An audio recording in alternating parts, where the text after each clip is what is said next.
Onda, kako je prošao prvi dan u školi? Pa bilo je dobro, valjda.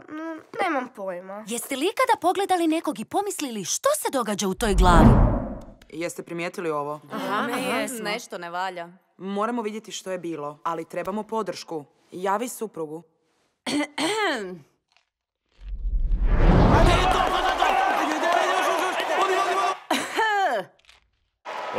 Gleda nas. Što je rekla? Molim, pardon, šefe, nitko baš nije pratio.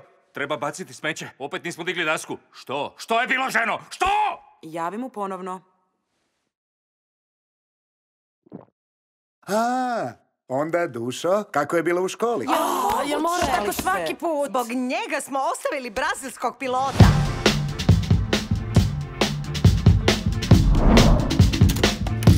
U školi je zakon, dobro? Čekaj, što je ovo? Što nismo rekli ponašaj se ko inače? Dušo, je li sve u redu? Šefe, preokrenula je očima. U redu, priprijetio je malo. Ili ću lupiti šakom o stol. Ne, samo to ne. Dušo, ne sviđa mi se ovo ponašanje. Da čujete mi ponašanje, Smartinjo? Ne, tiši.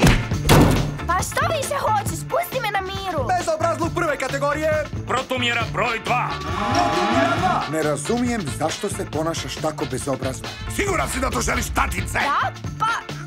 Pripremi napad. Ključeve na pozicije. Spremni pokazati tko je gazda, šefe. Šuti više! Pali! Dosta, u svoju sobu. Zna se tko je gazda. Mi smo gazda. Svaka čast, gospodo. Mogla je biti katastrofa. Ovo je katastrofa. Od Dvoraca nebesa priče o igračkama i potrage za Nemom. Dođi, poleti sa mnom, gačinja. Disney i Pixar predstavljaju Izvrnuto, obrnuto. Uskoro u kinima u 3D-u.